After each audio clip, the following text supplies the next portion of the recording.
Hello, babies. Gentlemen, how are we?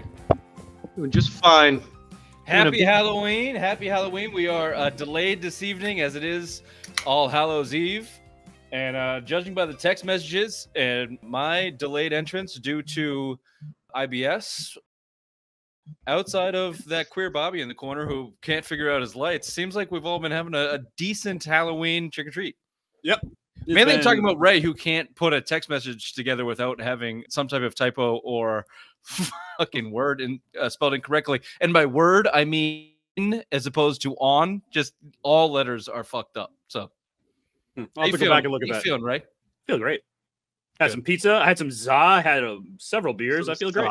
Did I get you nervous with my late entrance? Were you feeling the pressure? I was talking to Jack and Bobby about the Celtics. And we're just having a grand old time. Jack Simone is here with us. We have a professional here with us tonight. Ladies and gentlemen, we are talking about the Celtics, the chaos theory of the Celtics that is Joe Mazzulla, and our biggest takeaways from the Celtics this season thus far, coming off their first loss in Indiana, but a good win against the Bucks. So we got some Celtics talk to dive into. I'm interested in Jack's biggest takeaway. Is it Peyton Pritchard, Sixth Man of the Year, his big explosion against the Milwaukee Bucks? Is it Tatum? I feel like he got shook against the Bucks. There's a very small sample size here. And where's Grant Williams? That's what I want to know. 2021 called, and they're asking for your shitty takes again, right? Jack is the biggest Grant Williams fan we know. Remember? That's true. That's true. That's why we like Jack. He's as dumb as us. Speaking of dumb, why don't we start with some opening takes?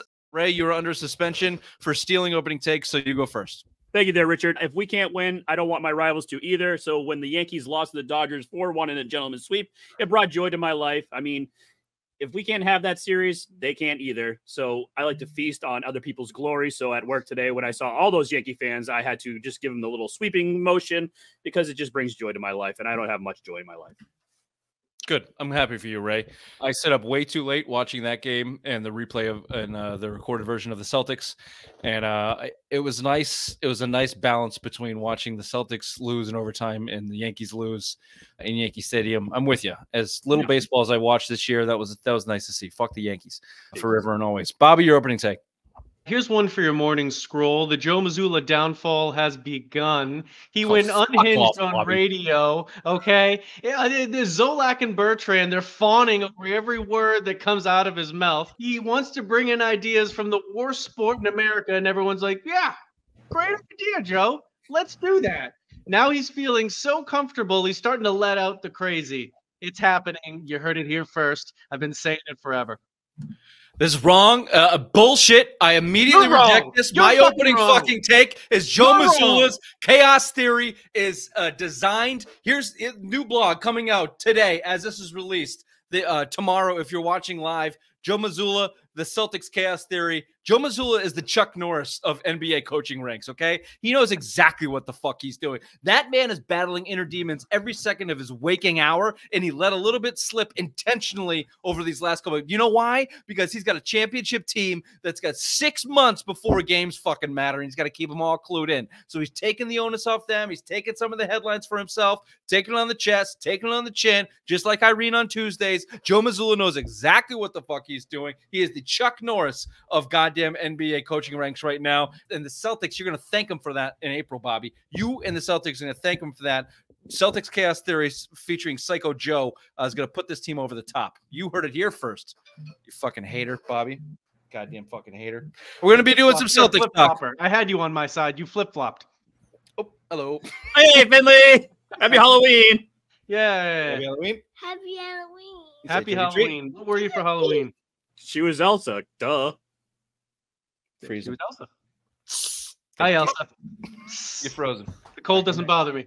Finley, go have some ginger ale. Good night. As my daughter gets ginger ale that she's not allowed to have because Uncle Ray is an asshole. We're going to be talking on this show run today. We've got Jack Simone of Celtics blog, USA Today, among several other things. Jack, our resident professional from all things Celtics, will be joining us to talk the Celtics chaos theory and how good Joe Mazzulla actually is. We've got Pat Scraps and trade rumors, which is always fun. We've got some other guys, Sox and Bruins, a little World Series talk, 10 questions from around the NFL and beyond, plus Simplest Minds of the Week. A couple dead influencers on our hands tonight. So stay tuned for that at the end of the show. Also, rest in peace. We are respectful of the dead. This is the Simple Minds Sports Show, Friday Rewind, November 1st, live. Halloween night, Hallows Eve.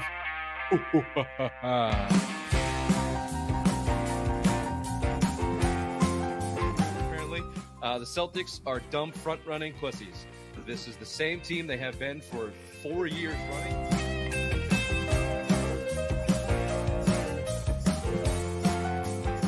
Well, my worst nightmare came true. Mazzulla and Mayo are friends. What the fuck? Apparently they've known each other since Virginia. They have these docking sessions where they talk about ball and managing people. I'm on vacation. I'm gonna quay all these. I'm gonna fucking watch them this week. Do you say quay? Is it not quay? It's Q. It's Q. It's Q-U-E. You idiot.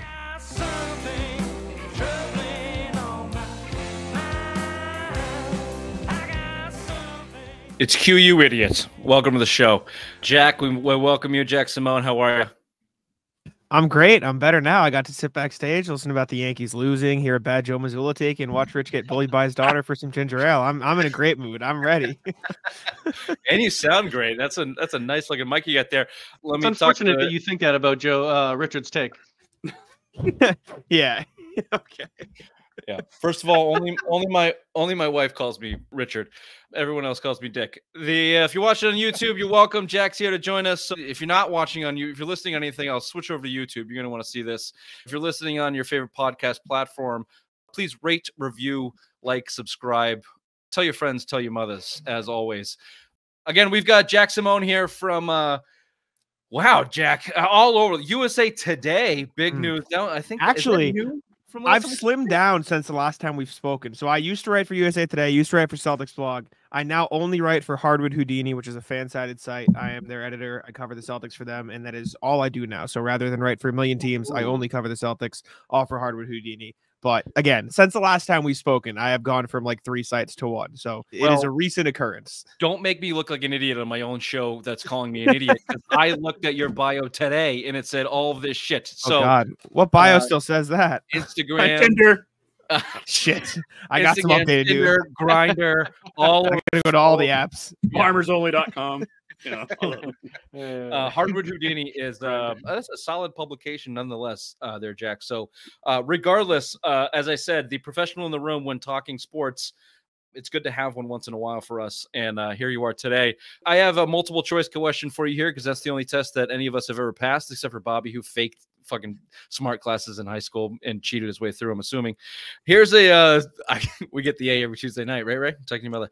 Let's give a multiple choice question for you here, Jack, to start it out. Your biggest takeaway from the season. It's a trick question. I'd like to talk about all these things, but start wherever you'd like. A, Peyton Pritchard, legitimate 6th man of the year candidate, question mark. B, Derek White is still him. He's the guy I love in the clutch. Said it last year. I still believe it. C, Jason Tatum. All that talk about the shooting mechanics is legit, but also still can get punked a little bit, especially by the referees.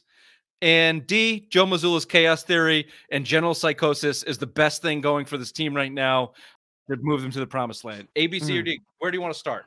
I'll start with Joe Mazzulla just because it's such a contentious point to start. I will say Joe Mazzulla did, after the fact, clarify his comments. He did say, I didn't say legalize fighting. I said allow people to express themselves, basically saying there should be more physicality in the game. There shouldn't be as many bad flagrant fouls, bad stuff like that. But I think Joe Mazzulla has the difference between first year Joe Mazzulla to now Joe Mazzulla is there were clear struggles the first year, right? Like timeouts, everything you want to say about him, managing a game, stuff like that. Like he was thrown into a fire that he probably wasn't ready for. But since then, you give him a full offseason, you give him a full season, which ended in a title of, okay, I'm going to now implement my philosophy. I'm going to implement the style of coaching that I want to coach with.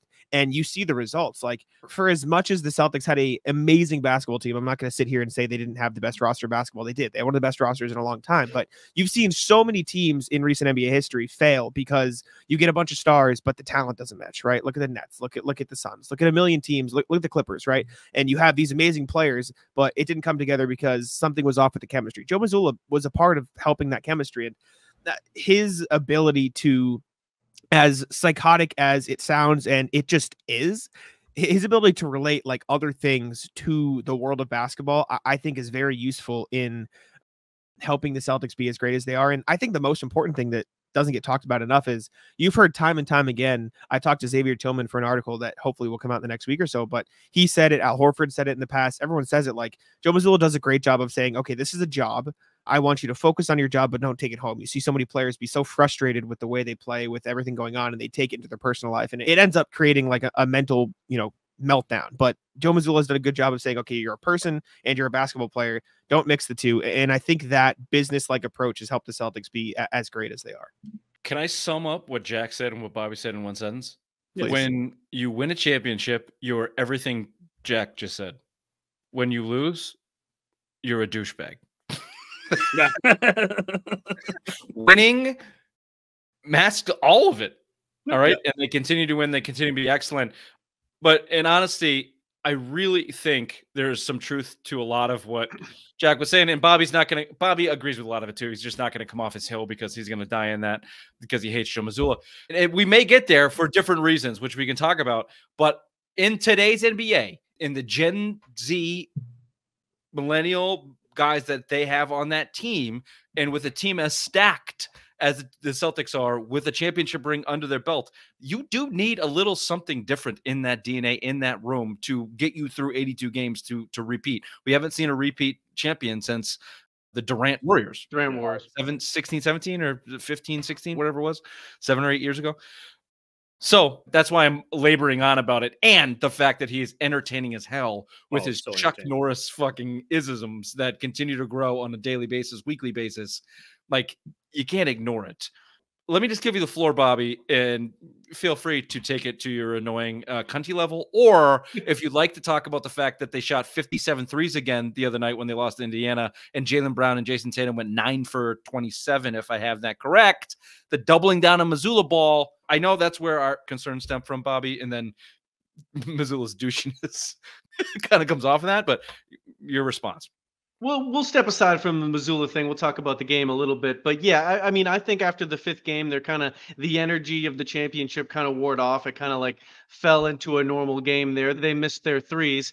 I mean, even if you look at it as almost as poorly as the Celtics played, it still took a career high from Pascal Siakam to make his career threes. And then there was another player on the Pacers that had a career game, and the Celtics still almost won that game based off everything that they had going. This team they're still really good.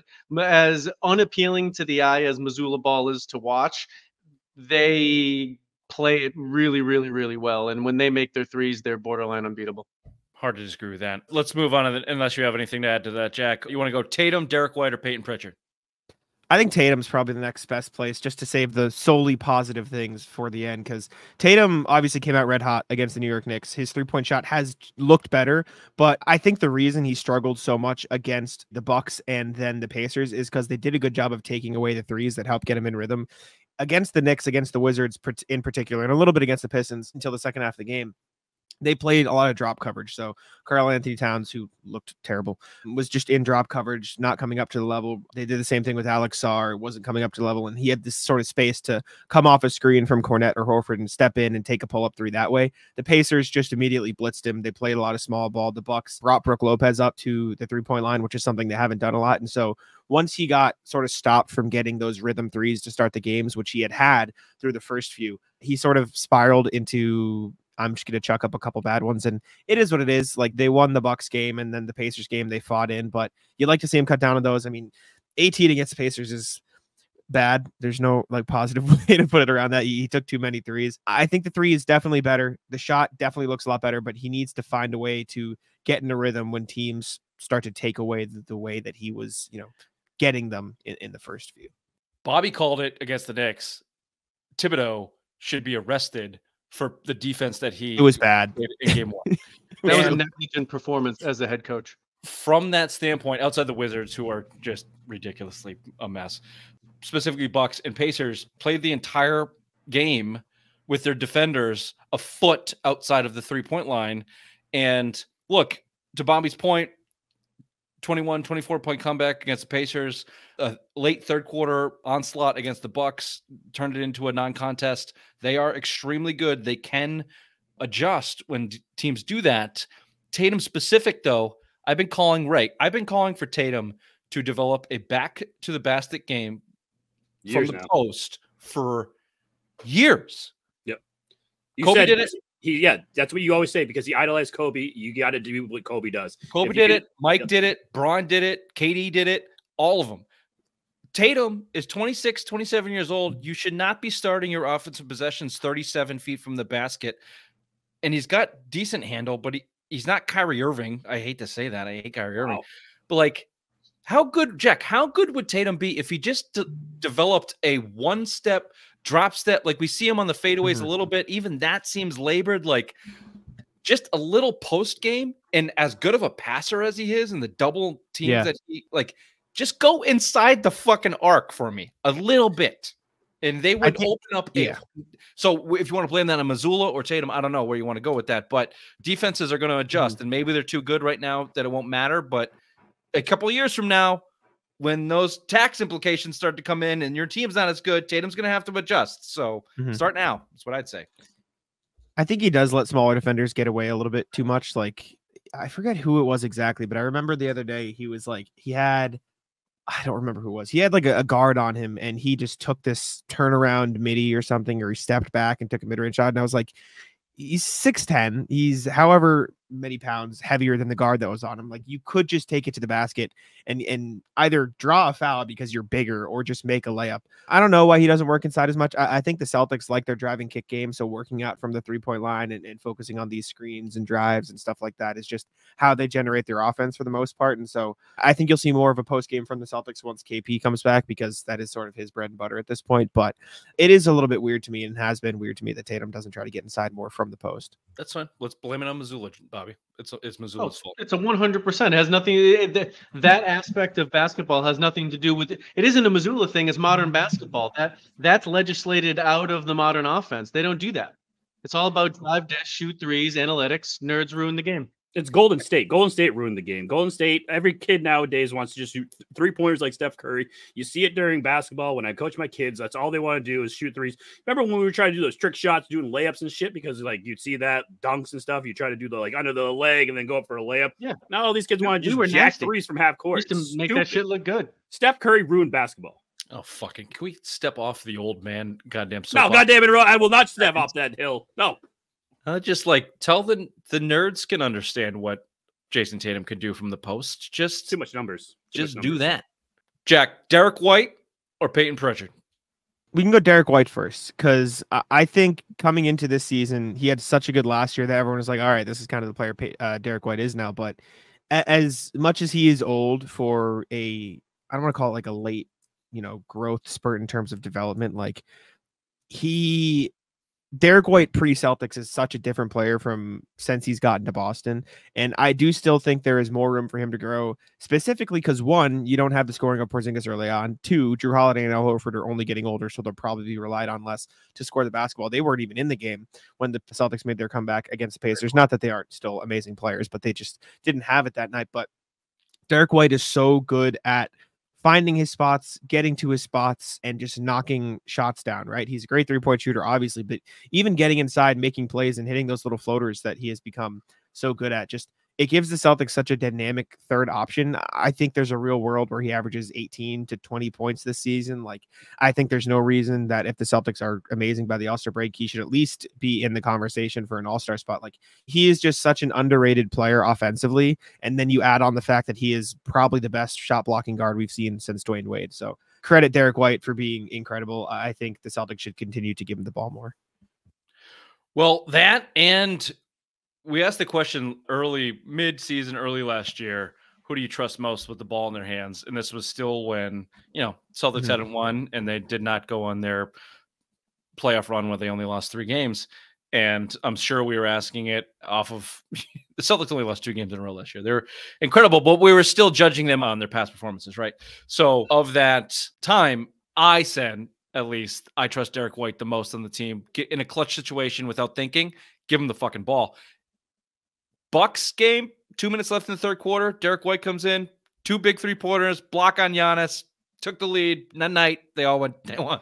Bye-bye. Pacers game, fourth quarter, Derek White, huge spurt, and a nice steal on an inbounds. I agree with you. And let's not take away. He's a winning Tatum was basketball awesome. player. Sorry, Bobby. What? Oh, sorry to interrupt. I just say he plays winning basketball. He's underrated as a winning player. He isn't one of these stat guys that he doesn't just put up points. He actually makes winning basketball plays that if you don't watch the games, you don't actually understand his full value. If you ask any Celtics fan who their favorite player is other than the Jays, it's Derek White. He's fun to watch. He's a little guy. He gets down and dirty. He's like a blue collar type of guy who just doesn't give a fuck. He'll go and lose his front teeth for you. You know, he doesn't give a fuck. He just goes out there and plays basketball the right way. And I fucking love Derek White. It's a perfect guy for Boston. Probably only eclipsed by the one and only P Rabbit, Peyton Pritchard, in his 28-point explosion against the Bucks. I heard you guys talking about it on How About Them Celtics podcast.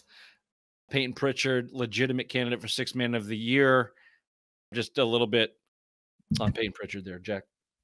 100%. I mean, I was writing about it in the preseason. Like, I think he's an obvious candidate for 6th Man of the Year this year. You compare it to the stats that Malcolm Brogdon put up in his 6th Man of the Year campaign when he was on the Celtics. Like, he's got to get to around 15, 4 and 4. That's what Brogdon had. And I think he's averaging like 16, 4 and 4 right now on ridiculous shooting from 3. Sort of similar to what I was saying with Derek White. Jrue Holiday is probably going to take less of an offensive load this season. Hall obviously be in the game a lot at the ends just for defensive purposes and mismatch purposes. Same thing with Al Horford and with, you know, KP out. There's no reason that Pritchard can't be their 4th leading scorer this season. He's amazing with the ball in his hands. He knows how to space the floor. He can shoot it from anywhere. And he's never going to be a great defender just because he's small, but he scraps. He is not a bad defender by any means. Yeah, and I agree. I like Peyton Pritchard from the beginning. He just looked like a guy that knew how to play basketball. It's, you know, you overcome your size, and if you can shoot that well, you're always going to have a place on an NBA roster. When is his contract up? He just signed. He just re-signed. Yeah, he signed an extension last year. Yeah, so what is it for? For 3 more years? $7 million for 3 more years. I think. Let me double check. He is under contract. In the NBA, $7 million. If you want to see this, go ahead, Jack. This year, then 3 more. So this year, and then 3 more seasons after that. So through the 27-28 season. So I have a quick question for all of you. Who would you want to keep, Derek White or Peyton Pritchard, when the salary cap gets to They'll keep both of them. $7 million is fucking nothing against the cap. It doesn't matter. Yeah. But here's the real question. Go to SimpleMindSports.com tomorrow and check out the blog. You want to see how much Peyton Pritchard makes and how much it means? I got a little blog coming out. Giannis Antetokounmpo trade rumors. Could they do it? Could they do it? Don't answer that question, Jack. Tune in to SimpleMindSports.com. Find out. See if the math makes sense. The face that Jack made that means no. It's not going to happen. Yeah, well, spoiler alert, they could fucking do it. Will they? I don't know. Does it make sense to do it? I don't know. But, like, hey, it's the NBA. We'll see. Where would you put Giannis? What would you do with Giannis? Bezos buys this team. Anything's possible. All right? Would you rather Porzingis or Giannis? Tune in tomorrow at SimpleMindSports.com to find out. Real quick, speaking of Porzingis, Jack, just real quick, give us an update on your timeline, everything you know about Porzingis. And before that, do they have front court depth? Because you just said something. In that Pacers game where they were down, in their comeback, Peyton Pritchard played, and Jrue Holiday and Horford were noticeably not in there, even when they got back, even in the overtime, they didn't bring him in. And credit to Joe Mazzulla there, I think, because he certainly could have. But early in the season, let Neemias Quinta pronounce his name correctly when you get a chance. He had an unbelievable impact in that fourth quarter, and then Peyton Pritchard played the whole, goddamn stretch there. So credit to Mazzulla. Fuck you, Bobby. And do they have enough front court depth to get through? And then what's the deal with Porzingis?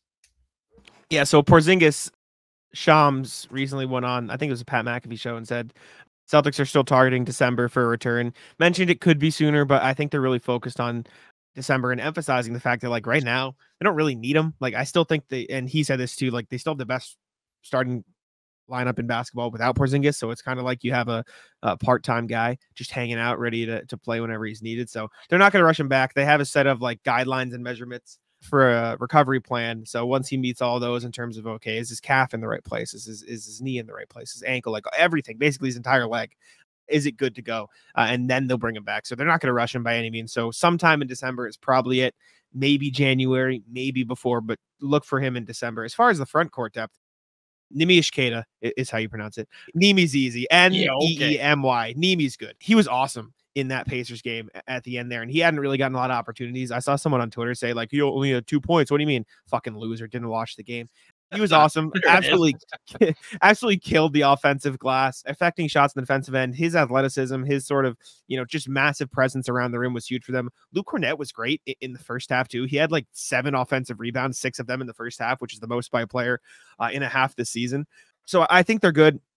Xavier Tillman hasn't looked great so far. I'm a big Xavier Tillman fan, and I think he will turn it around. His 3-point shooting has looked real, especially in the preseason, and he's a very switchable defender. But he has looked a little bit off kilter. But I think those 3 guys are more than capable of carrying the load, especially when you consider the talent around them. Like, the Celtics do a good job of putting all 3 of those guys in very niche positions. Like, Luke Kornet doesn't have to do too much. Tillman doesn't have to do too much. Queta doesn't have to do too much. They have to do like 3 things: set good screens, play solid defense around the rim, and crash the glass hard. And if they can do that, they'll succeed. And because of all the talent around them, that's all they have to do. And so I think the Celtics have made a really good system for those guys to thrive. And I think that'll be good. Yeah, that guy is a fucking loser. Talking about 2 points. Jack, stick around with us, please. We're going to do just a quick break just to break this up a little bit. And I would love to hear your thoughts on the Celtics chaos theory with Psycho Joe and Fight Club, which you broke the first rule of. So just break it up for a second here, and then we'll come back with some Psycho Joe talk. Here we are, back to the show. The number 2 least favorite group of immigrants to Hans Kemp. Native Americans. Whoa! Whoa! Why? He set us up all nice guys. Sri Lankan, not going to be that big of a deal. Small island. Now you go straight to the native people of our very own land. Bold. Why? Bold. What is it about the Native Americans that you don't like? They're poor and dirty. Beautiful breakup, Raymond. Thank you. We have the clips. Everyone's heard it by now, I'm assuming, and everyone's probably talked about it, wrote about it. And as you've pointed out, Jack, Mazzulla has walked back his comments on the fighting. He didn't want to, but he did. But not enough people are making enough about the comment the day before, after the Bucks game, in which Tony Brothers made a mockery of NBA refereeing yet again in that game, the Celtics and the Bucks. Mainly this came out of the delay of game technical foul that was called in the Celtics after Tony Brothers' crew missed a clear, they called a 24-second violation on the Celtics. It clearly hit the rim, just kind of a ridiculous thing. It was a pattern of ridiculous calls or missed calls throughout the game, both on the Celtics, for the Celtics, on the Bucks, against the Bucks. It was just a kind of a poorly officiated game. In the post game, he was asked about it, and Joe Mazzulla said, I'm sorry we didn't pull the clip unless you found it, Ray, but something of the kind of, we were just creating chaos. We were creating the chaos because the whole thing was chaos, and we were good with it, and we loved it, and we got it, and which was a weird statement. And then someone asked him another question, and he doubled down on it, and he said, the whole thing was chaos, right? It was just all chaos. So we created the chaos, and we were good with it, and we got through it together.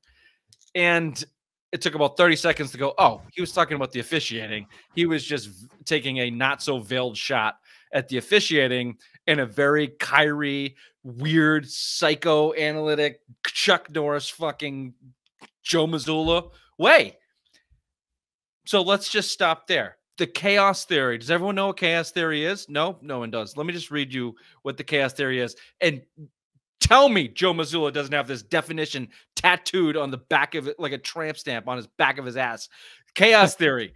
Chaos theory states that within apparent randomness of chaotic complex systems, there are underlying patterns, interconnection, constant feedback loops, repetition, self-similarity, fractals, and self-organization. The butterfly effect, an underlying principle of chaos, describes how a small change in one state of deterministic, nonlinear system can result in large differences in a larger state. A metaphor for this behavior is that a butterfly flapping its wings in Brazil can cause a tornado in Texas. Or, Raymond, as we have seen, Ashton Kutcher, who makes a movie called The Butterfly Effect, results in Diddy touching a lot of buttholes. That, if you don't believe that happened. That Joe Mazzulla is running the chaos theory through his mind every second of every single day with every decision that he makes and everything that he says in the microphone, you're nuts. This is what this guy runs on right now. Jack, your thoughts? He's insane. No, he's absolutely crazy. I mean, you listen to everything the guy has said for like, just look at last year. Like, I will say everything he does has a purpose.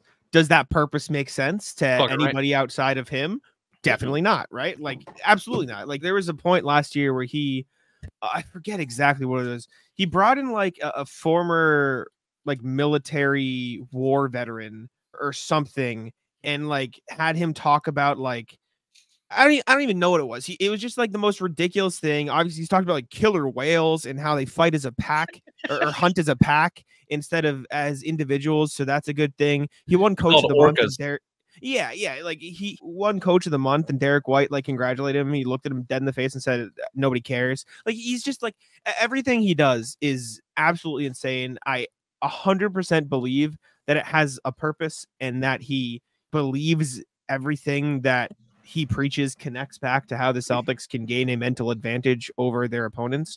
I mean, he tried to fucking block a warm-up shot last year. Like, I love it. I think it's incredible. I think it is one of the most unique things we've seen from a coach because he is clearly not afraid to be himself and do whatever the fuck he wants. And like you said at the start, they won it. So fuck it. Like it works clearly. Jack, I have a quick question for you. Were you at opening night? Yes. Were you in the press conference after when Joe Mazzulla said, "I wish the court tasted like blood"? How did you not raise your hand and have a second question for him? How did you not just stand up and go, "Whoa! I got a follow-up question, Joe. Whoa! Stop, please." What did the court taste like? It tasted like blood. I wish. Full stop. What? Can you repeat that, I don't know. Joe? Maybe we dropped the ball. I think the general. You dropped the ball. Yes, Jack. All of you in those press. All of the blood was not in your head at that point in time. Well, if I asked Joe Mazzulla why or what, I can just imagine the fucking daggers coming out of his eyes, looking at me like, "What? What do you fucking?" Well, like, yeah, I wish it tastes like. What about it? Like, I don't know if you guys have seen the clip. There's a clip last year where I asked Joe Mazzulla, I go something along the lines of like, I'll recreate it. I was like, "Hey Joe, how you doing? This point in the game, what is this?" And he stops me dead in the middle of my question and goes, "You didn't let me answer your question. Like, you didn't let me answer. How are you? Like, why you didn't give me a chance?" And I'm like, I'm sorry. Like, what do you want me to do? He just fucking mind fucked you, Jack. It was ridiculous. We need a press pass. Jack, can you get us in that room? I would love. We can rattle this guy's cage. We can loosen him up for you just a little bit. I think. We know how to fight cunty with cunty. I'll tell you that. Yeah. We can match that. We're older than him, so that helps. Okay, let's do this. We're late. Everyone's heard the fighting play. The power play thing from Joe Mazzulla, who wants 5-second power plays in the NBA. If you haven't heard it, Beetle and Zoe 98.5. That's where he talked about it. What nobody is talking about is Joe Mazzulla and the 5 coins in your pockets that can challenge anybody to a fight on an annual basis. That's going to bring peace and harmony to the world. Harmony and peace in society. Can we just get that real quick, Raymond, please? But like, what if we all walked around with like 5 coins, right? And at any point in time, you can just hand one out and like you just challenge the guy to like combat. What? Like man on the street? You can do that to anybody on the street? Yeah. When does the combat stop? Anyone on the street, like everyone's got 5. Fight to death. Oh, I know. Honestly, you can't use any weapons. But these are the type of things that like I think about. Like I think the world would be a better place if everyone walked down the street and knew that everyone had 5 coins. You're right. And they could be used at any time. That's right. You like, and if you do pull a coin on a guy and he beats you up, like that's your fault. Like you either got to train harder or pick and choose your coins better. But you get 5 a year. 5 a year. Joe Mazzulla's utopia is a real violent place. Yeah. You know? I actually think it would breed less violence over the course of time. He's right. Well, there is something to that. Jack, scratch that. Next time, no. Next press conference, Jack, just take a coin out of your pocket, go to Joe and say, "Let's rumble, bitch." I wish they weren't on a road trip right now. I wish they were at the Garden. I need to know. I forget the next where I person saw that it. pulls a coin on Missoula, he'll probably just beat the shit out of him, and that'll be the end of it. Yeah, you would ragdog that motherfucker like a goddamn bobcat. We were talking about this on our latest podcast. Like we went through every team. If there was like a Hunger Games with all the coaches, he would just murder everybody. Like no one else would have a chance in the NBA. A long time ago on, I forget it was our show or it was a different thing, or I was just talking to my friends. We said every athlete should get effectively what, like he is saying, one coin, where if you hear a fan talk shit in the middle of a game, you get to use your coin, call them to mid-court and fight them for just being an asshole. You get one a year. And so imagine if like all the, like, as much as Ben Simmons is whatever, right? He is a massive person. Imagine this like yeah, sure, whatever you want to call him. Imagine this like 5'5" dude trying to shit talk Ben Simmons, and he just goes, hey, center court. And even if he is whatever you want to call him, he is 6'10". He's just gonna step on that guy. No, he's not. He's going to avoid. He's Australian. He's going to avoid the left hook like a layup and get his use ass Draymond kicked. then. Use Draymond. Someone should talk Draymond. Draymond will beat the mass. They're bigger guys than that for sure. The 5-coin rule. I think he stole that from somebody though. That is a who gives a shit? It's fucking beautiful. Nah, he read it somewhere. Yeah, this guy's reading deep. I do think he's right though. Books. If I knew there was like 5 coins in everybody's pocket, well, no. If I knew there were 5 coins in someone's pocket, I'd be a little bit more like, maybe everyone would just learn how to take a punch. There's nothing stopping that now. The coin doesn't make you have to fight. I could walk up to anybody and challenge them to a fight. Well, then you get wrapped. You got to beat the rap. There has to be some sort of a rule overseeing it, where it's like the coin. Well, the coins are like get out of jail free. There's a governmental oversight implied there. Okay. Speaking of governmental oversight, let's just get Jack Simone's last thought. Let's pile on the 76ers. What is the trash pile that is Philadelphia? 76ers fined $100,000 for Embiid being out in the way, I guess they described the way that he would be out. I don't really totally understand that. What it really is this motherfucker should be playing. He's not playing because he never plays because he's a loser and coattailed his way to a fucking gold medal. And now him and Paul George are out in Philly, and the NBA doesn't like it. And Joel Embiid doesn't want to play back-to-backs anymore. Bunch of dogs. Philly has finally turned on this loser, Joel Embiid. Your thoughts? Yeah, I mean, I went to Philly one game last year, and I'm probably going to go more just because it's like... Did you go to Pensport Pub? Oh, yeah. Jack, go to Pensport Pub. Okay. Noted. What I was going to say is Philly, ugly city. I hate Philadelphia, right? Fuck off. Get Jack out of here. Jack, it's fucking great. It was good to have you here on the program. It's a great city. It's a great city. It was wonderful to terrible. Talk to you. It looks... No, but Joel Embiid, yeah, like, at this point, like, it doesn't... I don't doubt that there is like some players are just injury prone, right? It is what it is. But at this point, what the hell are we doing? There comes a point where you got to either play or you don't play. The Paul George thing is what it is, right? Everyone saw that injury in the preseason, right? Like you saw him get hurt. You saw why he is out. Joel Embiid got hurt in the playoffs last year. Like you said, played in the Olympics, and now he's not ready to play. Like, what are we doing? Well, it's just, it doesn't make any sense anymore. It's garbage. The NBA was right to find them because something bullshit's going on. I have no idea what it is, but it's a mess. It's good for the Celtics, one way or another. Jack, always fun, always informative. Thank you for adding a level of professionalism on the program. Although I like to see you loosen up a little bit when you come on with us. It's a little riled up. Yeah, it's good to see. When I get fired up, it's a fun time. Appreciate you for having me, though. Thank you very much. Thank you for coming. Yeah, you're muted, right? If there's an opening there in the Bobby, does Bobby get you riled up with all his shitty Joe Mazzulla talk?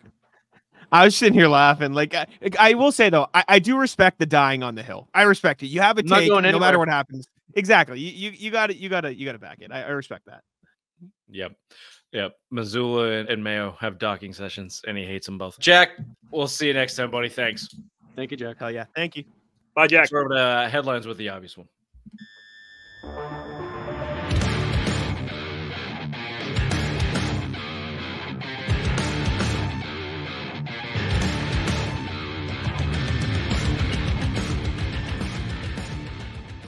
Thank you there, Richard, and happy Halloween. The MLB season has come to a close last night as the Los Angeles Dodgers have won their 8th World Series title, beating the New York Yankees in 5 games. Freddie Freeman was named MVP. The Celtics are 4-1 after losing to the Pacers 135-132. It was a terrible shooting night for the Jays, who combined for 21 of 56 from the field. Can't win them all. Next up for the Celtics, Charlotte in a back-to-back Friday and Saturday night games. The Patriots won their second game of the season Sunday, beating the New York Jets. Drake May got concussed during the game, and Jacoby Brissett led a game-winning drive in the fourth quarter to take a 25-22 win. Next up for the Patriots, the Tennessee Titans, Sunday at 1 p.m. And let's check in on the butthole tattoo quest. The Bruins suck. They are 4-5-1 and sit at the bottom of the Atlantic Division.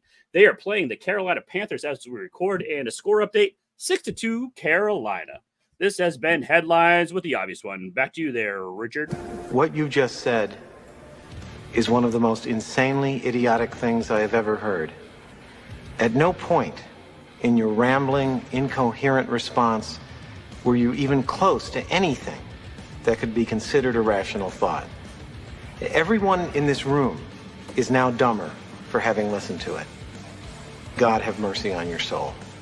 Thank you, Raymond. Pat Scraps in the trade deadline. Josh Uche traded the Chiefs for a 6th-round pick, a.k.a. nothing. I have no real thoughts on that. Was it Breer this morning or today that reported the Patriots? Obviously, the Patriots said he wasn't really on the program with the team. He was a restricted free agent going into free agency, and he didn't buy in. He didn't buy into the system. He wasn't going to be here for the long term. So see you the fuck later. Hopefully, we get a 6th-round for him. Sure, whatever. Maximize your assets, I guess.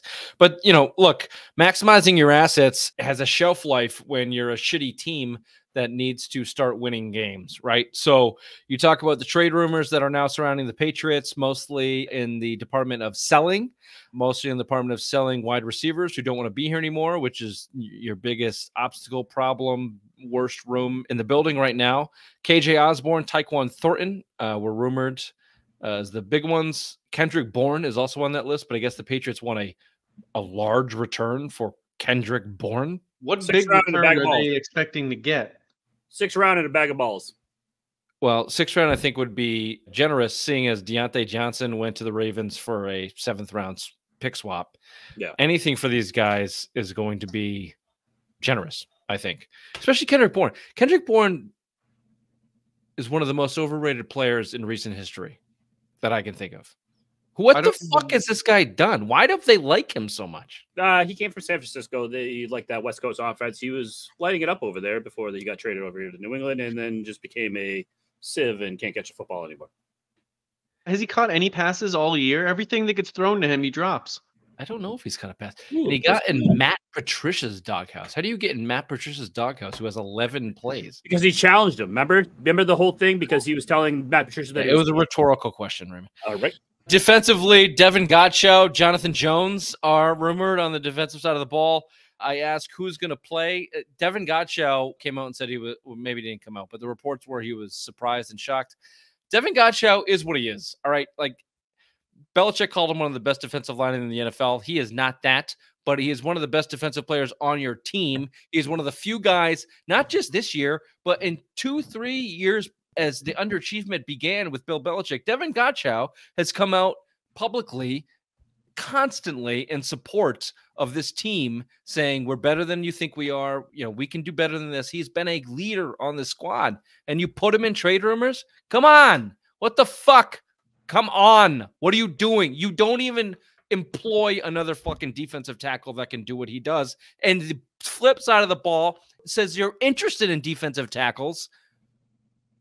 This team doesn't get it. Elliot Wolf doesn't get it. The Wolf Pack don't get it. If they were a real Wolf Pack, they'd be dead in winter, starving, under the snow. They'd be eaten by fucking alpacas. Is it because Devin Godchaux maybe doesn't believe in the system and is not the right fit for the system?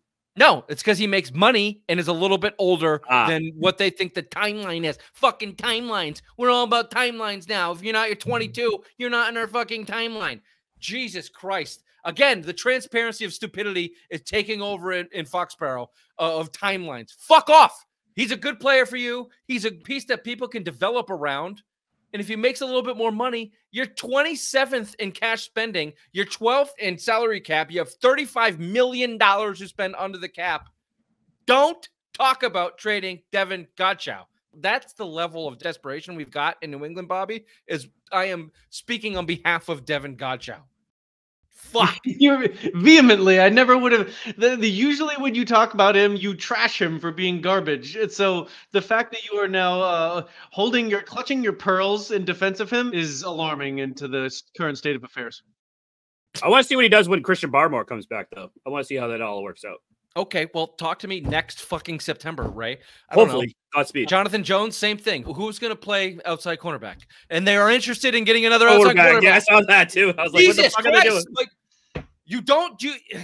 are you building something, or we're not playing? What's the plan? That's the thing. Like, what is Robert Kraft saying to Elliot Wolf? What's your plan? Like, if you're going to trade Jonathan Jones for what?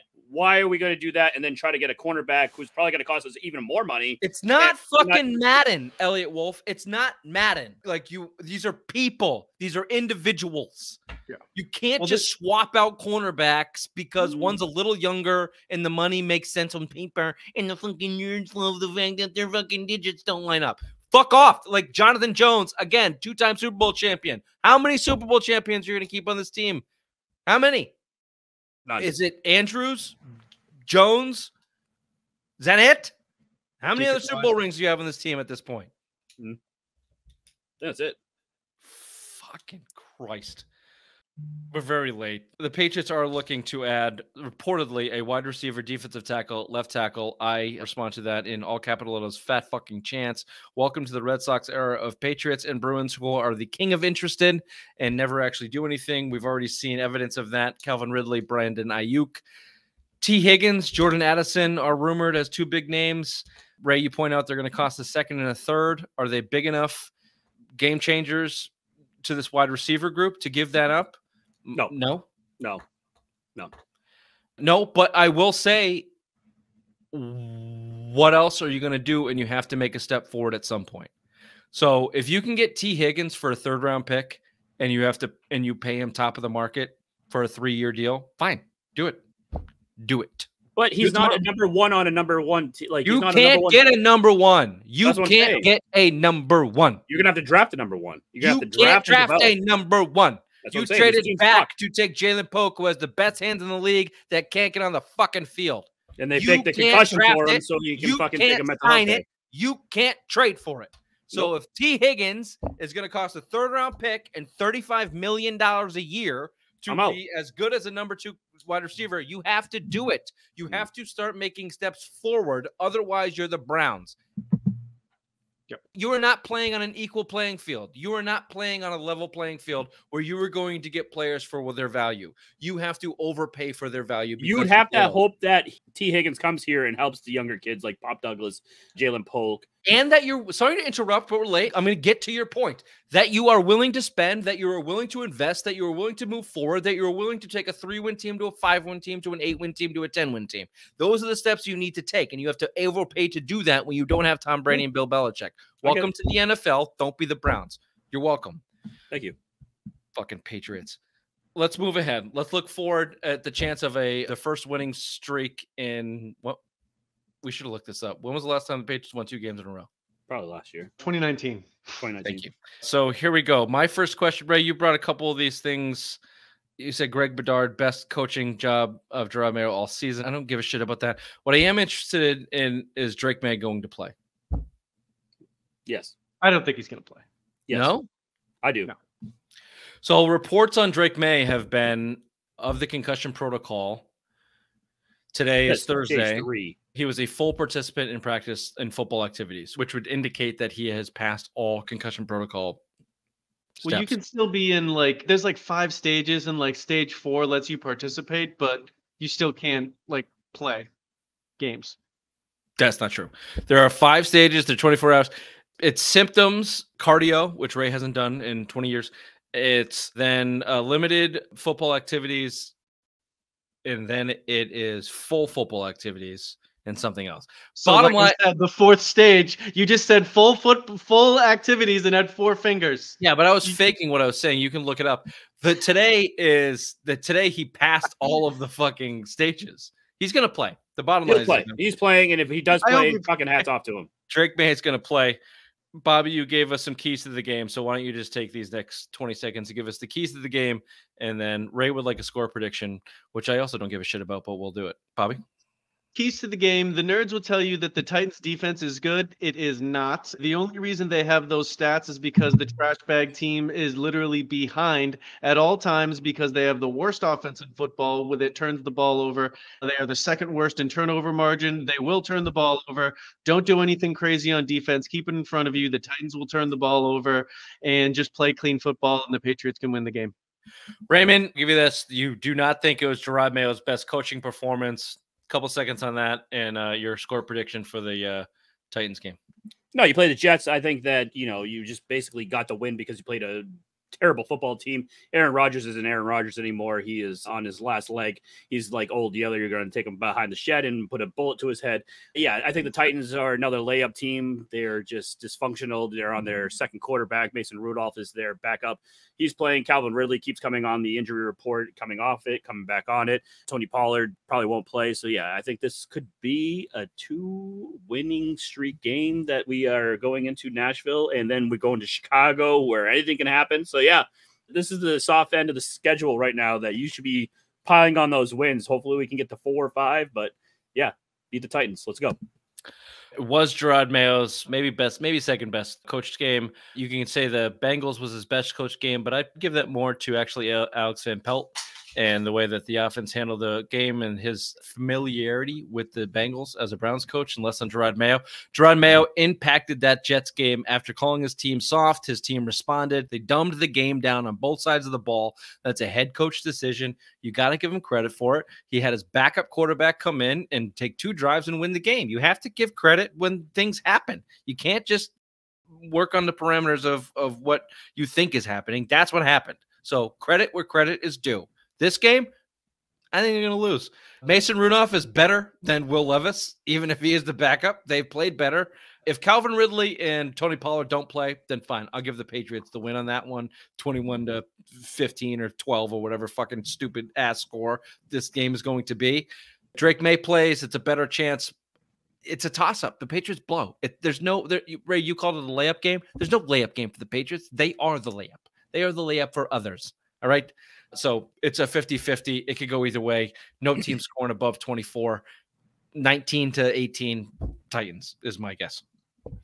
Quick break, and we have to just quickly – we're late. We're always late. We have to quickly touch on the other guys after this quick break. Here we are, back to the show. The number 2 least favorite group of immigrants to Hans Kemp. Native Americans. Whoa! Whoa! He set us up all nice guys. Sri Lankan, not going to be that big of a deal. Small island. Now you go straight to the native people of our very own land. Bold. Why? Bold. What is it about the Native Americans that you don't like? They're poor and dirty. Double down, baby. Double down on the Native Americans. All right, the World Series happened. We're a sports podcast, so we're going to talk about it. The Dodgers beat the Yankees. Sorry, Bobby. Take a nap. The Dodgers beat the Yankees in Yankee Stadium. 4-1 in the series. The first team ever to come back from 5 runs in a clinching game. So there you have it. Freddie Freeman won the MVP. Alex Verdugo struck out to lose the World Series, so you can have better that for us for the Red Sox. if you like that. It's nice to see the Yankees lose. The best thing that came out of this was the story about the Yankees fans who tried to take Mookie Betts. Thank you for taking Bobby. Go pump some iron or something. The Yankees fans, the Bambinos, whatever you want to call them. Douchebags. Yeah, douchebags is a good one. That grabbed Mookie Betts' glove. Again, we're late on these because they happened earlier in the week, and here we are on Thursday night. So you've probably heard this story before. If you haven't, here's the clip of the Yankee fan trying to extract the ball out of Mookie Betts' glove with a little extra commentary from whoever posted this. One of the more ridiculous fan interferences you will ever see. Glaber flies out down the line. Mookie's chasing it, jumps up, grabs it, and then the fans, wait, what's going on? Oh, well, fucking, that's out. That's out. Oh, fuck off me. Yelling. I'm just like, yeah, you're right. That's out. And the fans are saying, no. That was over the fence. That was over the fence. Yeah. That was here. That was on our side. And this is just preposterous. He looks like a doofus, and he just grabs Mookie's glove and rips his arm up. Look at that. That's all of his strength in the world. Mookie's like, ugh.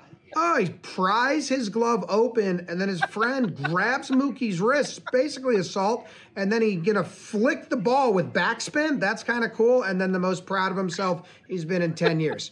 Probably banned from the stadium. Can't do that. Bring Bobby back, as I would like to. Was he able to see that? Yeah, Bobby saw that. That happened? What the fuck was that? That was amazing. The doofus. Did you see that guy's double chin? When Oh, it's so good. That guy's name is Austin Capobianco. they were. That's like the most non-Italian name I've ever heard in my entire life. Well, Austin, but Capobianco is the most. Yeah, that's what I'm saying. His buddy's name is John Peter, the one that grabbed the off arm from Mookie Betts. They were kicked out of the game. They were interviewed by ESPN in a bar afterwards. Bianco said, "We always joke about the ball in our area. We're not going to go out of our way to attack it, but if it's in our area, we're going to D up. Someone defends, someone knocks the ball out. We talk about it. We're willing to do this." That's fucking douchebags. I don't have a good New York accent. My Boston accent's going to have to do. They also went on Barstool and did a video. Classic Barstool.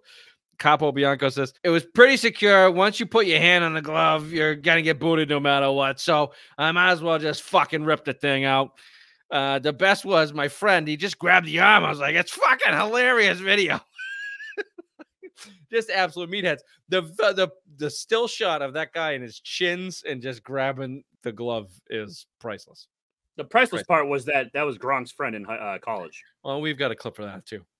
No, we don't. I said pull clip, play clip, Gronk, Yankee fan. Yeah, don't have that. So, anyways, keep going. Well, Ray's always on top of things.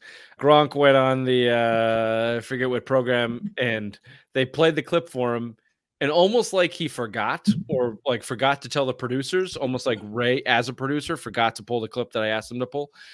Gronk was like, "Hey, by the way, I fucking know that guy." They're like, "What?" He's like, "Yeah, he played club hockey at Arizona State." And my first thought was, they have club hockey at Arizona State. And the second thought was, that fucking guy plays hockey? And then the third thought was, of course, Gronk knows that guy that just destroyed Mookie Betts' arm in the in Yankee Stadium. So there you go. That was the most entertaining out of the World Series. I did want to touch on this very quickly. I'll say it in a word. The Red Sox are the cheapest team in baseball. Go to thescore.com. They employed Sporticos to deliver this report that gives... Whoa. You just missed Bobby flashing the camera. Thank you, Bobby. Oh, I'm sorry. I saw Bobby's titties. Flash the camera. My shirt was tucked in, and I had untucked it. You had a classic athletic. I saw tits. I saw tits, and I'm going to jerk off tonight for seeing that. Thank you, Bobby. You're welcome. Anyway, real quickly, the Red Sox ranked 5th in cheapest team in baseball, but they ranked 5th out of 30 with teams like the Rays and the Tigers and the Reds and the A's ahead of them. So they're the cheapest team in baseball. There was a report that came out that compared teams' payroll to revenue. The Red Sox were 3rd in revenue this year, and they were 25th in payroll. Dodgers, for an example, were 2nd in revenue. The Yankees were 1st. Both of them were top 5 in payroll. Both of them went to the World Series, obviously. Just an example of the Red Sox being too cheap to compete against the best teams when they certainly have the fucking money to do so. However, the report does say that there are outside sources that may affect the revenue in the spending of the teams. In the case of John Henry, it would be Liverpool and Pittsburgh Penguins, and the fact that they want to buy an NBA team. So if you're a Red Sox fan, just don't let them get away with this. All right. They make the 3rd most money in Major League Baseball, $577 million, and they only spend 40% of that on the team. So, and the Yankees and the Dodgers and the Mets were 102% of the revenue. They're losing money on the team, and they're losing on the field. Be better. Demand better than that if you're a Red Sox fan. Don't go to Fenway. Don't buy the hot dogs. Don't spend the money. Demand better. Lastly, the Bruins suck. 4-5-1. Dead last in the Atlantic. Bottom 5 in goals scored. Bottom 6 in goals allowed. Businessman set the market sway.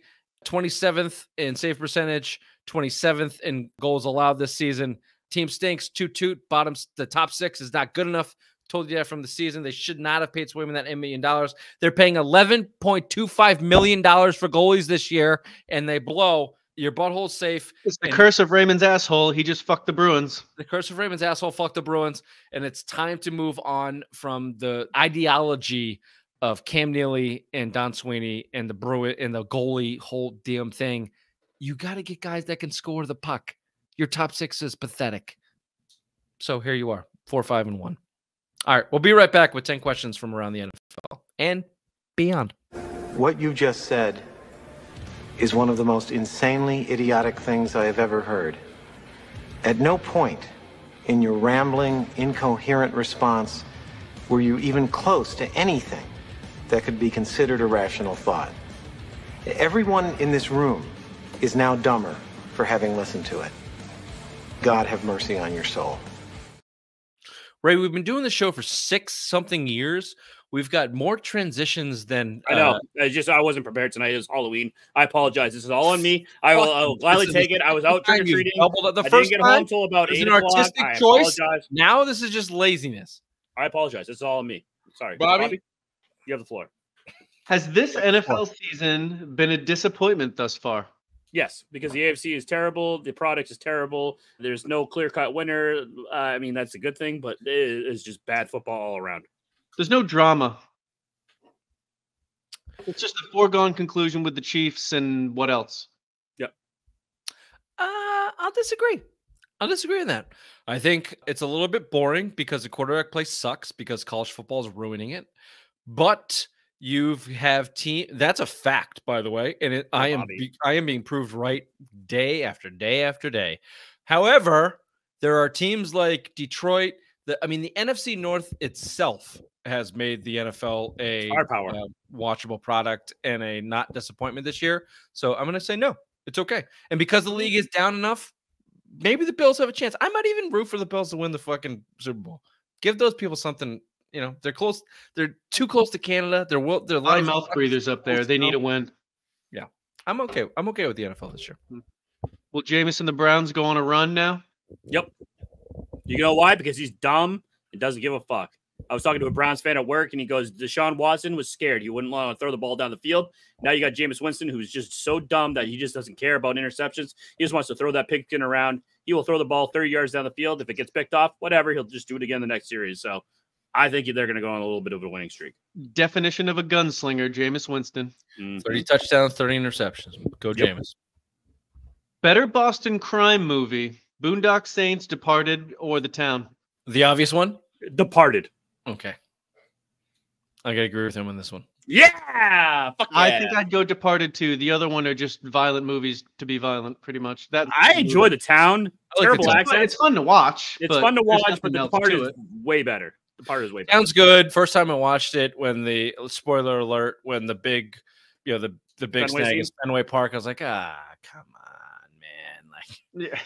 Come on, like that. If they didn't do that, it would have been higher on my list. But they just went full Boston on the Fenway Park thing. A little too dramatic for you. I hear you. Much too Boston. Too Boston. How many games the Chiefs going to lose this year? 3. 8. Oh. 8. You know, they're about to go on an 8-game losing streak. 8-game losing streak on the 4th. I don't know. They're going to lose 4 in a row. Patrick Mahomes blows. He has one of the most interceptions in the league. Their defense is running that team.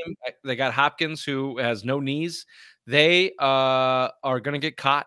They're going to get They've been playing easy teams. They've been playing AFC West is not great, but they are tough. Their defenses are Denver and LA Chargers. Tough defenses. Chiefs. How many games are left? Give me 4. Week 9. Give me at least 4 or 5. Wow. They're gonna get caught. Wow. Like the 2018 Pats, like 2018, like the boogeyman Patriots. They're gonna get caught. Have that sort of a second half. I would love to see that. I don't believe that's gonna happen, but I would love to see that. They are going to get caught. You heard it here first. Walter McCarthy or Brian Scalabrine, who has more all-time Tommy points? I love Walter. No fucking question, McCarthy. I know. Scalabrine was I wanted to make a Tommy point question so bad, and this is all I could come up with. I mean, oh, wait, I could give you some time. Milt Palacio, fucking Walter was the original Tommy Point guy because they suck so fucking bad. I love Walter. He was the original guy. Scalabrine barely played. He was more of a social media sensation. Heinsohn was such a good announcer. Him and who was his other guy that was Mike with Gorman. him? Those two together to watch any Celtics game, they made it so good as a kid to watch. It's very weird to listen right now to him. With maybe a blog I should write, but more of a rant. The broadcast right now with Scalabrine and whoever the douchebag is next to him sucks. Yeah, it's just not the puns and fucking quipping and just call the fucking game. All right. Mike Gorman was a professional for nearly 40 years on the Celtics broadcast. Now this kid also another rant outside of this. Start wearing fucking at least jackets, at least suit jackets. The coaches too. Make those motherfuckers wear some suits. The goddamn no. Sideline. They're bajillionaires. They're millionaires. The sweatsuits on the sideline makes it look like an AAU performance. You're a professional league. You're worth $10 billion. Put a suit on. So you guys all make it look like it's better than it is. So the NFL coaches should be wearing suits on the sidelines? First of all, I wouldn't be against it. But second of all, football is different than basketball, 100%. That's a different story. And what do you give a shit? What? Why? What? You're afraid? I'm just being that cunt to fucking blast you. I want devil's advocate doing masks to be comfortable. I want him to be able to wear Rich McKee during the fucking basketball game. No, put on a suit. You make $7 million a year. Put on a suit. What does it matter? What does it matter? Because it looks better. It's a better performance. Does Joe Mazzulla feel better with what he's wearing? Actually, I hope he gets a coin. I hope he fucking gets a coin out and fucking puts it on you, motherfucker. They all look like Paul Brown with the hat and the suit on the sideline. You would like NFL football better. It would be a better product to watch. I would give 2 fucks. Yes, you would. Nope. Absolutely you would. Popovich running down the field with the oversized suit, screaming at fucking officials. It's way better than the stupid and just go back to the announcers.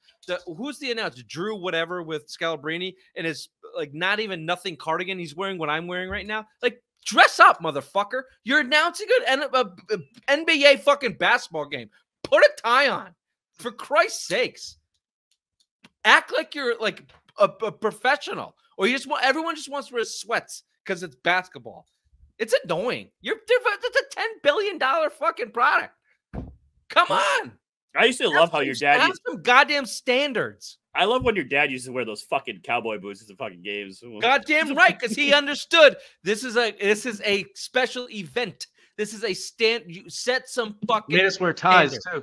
Yeah. You're going to Christmas. Pop that shit in, Langevin. Sorry, sir. You can't wear sweatpants to your in-laws at Christmas. You have to wear pants. The fuck I can't. The fuck I can't. You're a sloppy cunt. Next fucking question, Bobby. Did Mayo guarantee himself a second season beating the Jets? Yep. Yeah, he guaranteed himself a second season in Jerusalem or wherever the fuck it was. Is Jaylen Brown going to overtake Tatum this year as the Celtics? No. No. Superior player in every aspect of basketball. Okay. More likely that the Rams climb into the playoffs or that the Vikings fall out? Vikings. They're on a little bit. Yeah, they're a bit of a slide right now. They're coming back to earth. Sam Darnold. Yep. Who's more important, plumbers or electricians? Plumbers, because you know why? The Black Plague was cured by the plumbers because people used to take their feces and throw it out the window, ring around the rosy, pocket full of posies, ashes, they all fall down. That's because plumbers saved the day. You know, the Black Plague, the bog plague is because saved by the plumbers. I can piss and shit outside. I could source my own water. I can't make electricity happen. You're an idiot. You're no Thomas Edison. And Black Plague was carried by squirrels and rats. No. They used to throw their feces out the window. They threw their feces out the window for tens of thousands of years. Black Plague was carried by rodents. Next question. Was the Bears quarterback taunting on the Hail Mary attempt the worst play in NFL history? Yep. No, it was Jacoby Myers throwing the ball to Mac Jones, who got demolished by Chandler Jones. I was going to say, give me the butt fumble. Oh, butt fumble's very good too. Butt fumble's good too. There was more stakes to it. People forget that the Patriots had that play, which was unbelievable because there was no stakes. But that was the dumbest Thanksgiving night game. Yep. Butt fumble is you're probably right, Bobby, but the Patriots Jacoby Myers throw to Chandler That's a good one. That's a good Funny one. story. I was there. I saw that live. Oh, that's right. Yeah, no, it was your fucking fault. I called you tackle Patricia, or else that wouldn't have happened. Yep. Okay. We don't have enough time for our bonus segment because Jack Simone is he talks too much. So go to SimpleMindSports.com for Bobby's up and down rundown with Bobby Banks, where he talks about 3 up in the NFL and 3 down in the NFL. That's going to be a can't miss segment next week. You're going to have to read it this week because we only have time for Simplest Minds of the week. Ready for this? Oh, back to school to prove to Dad that I'm not a fool. But I will say, I don't know if you can tell by looking at me, I do have family members with Down syndrome. It almost got me. I dodged it, but it nicked me. Bit of a day walker myself. Are you stupid or something? I'm as stupid as stupid does. Simplest Minds of the week. We got one candidate this week. 2 Brazilian influencers drowned in a boating accident off the coast of Sao Paulo. I don't mean to laugh. It is just a ridiculous story. There was a son involved who lost a mother, so it's not actually funny. Right. It is just a little bit ridiculous. There are aspects of the story that are funny. Ray, do you have the photo of the influencer who is an attractive young people? And there's another one there. The story goes on. Chief Police Officer Marcos Alexandre Alfino cited a testimony by the boat's captain and said the 2 women declined to wear life jackets because, quote, they were taking selfies. They said that the life jackets would get in the way of their tanning. The outlet added that the brother of the woman who passed claimed that she didn't know how to swim. Reports also detailed that the accident happened in a region known as the Garganta do Diabo, which translates to Devil's Throat. Ray, if you could just show the picture like your mother.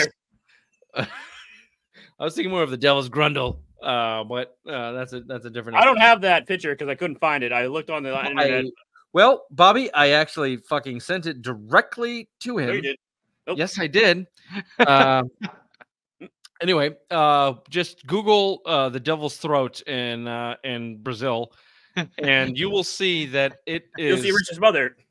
It is a. It is a precarious location to be on the sea, and decide not to wear a life jacket when you can't swim because your tan lines are affected. I guess on this bigger boat, and then a smaller boat picked them up to take them to shore. There are 7 people on board. A wave from the Devil's Grundle smashed the boat. Everyone fell off. 7 of them fell off. 5 of them wearing life jackets. The 5 with life jackets got back on the boat, made it to shore. The 2 without life jackets, these influencers who couldn't swim, who decided not to wear life jackets because they didn't want to fuck up their tan lines, they died. So, less 2 things. This is less of a Simplest Minds of the Week, more of a public service announcement. Wear your flotation devices. Also, if you're that dedicated, better to die young doing what you love than, waste away. Forever young. Also, Ray. Yeah. Happy Halloween. Thanks. Fucking C- production-wise on not having more or less half the clips that I maybe go over your text messages or emails and see what you actually sent me and fucking directly to you. This has been the Simple Minds Sports Show Friday Rewind live Hallows Eve, October 31st. See you next time. Tune in on Monday afternoon for our Patriots recap show. Where will they win? I got it right. Recap win show. Recap win show after the Patriots lose 19-17 to the Titans. We'll see you then. Bye-bye. Bye.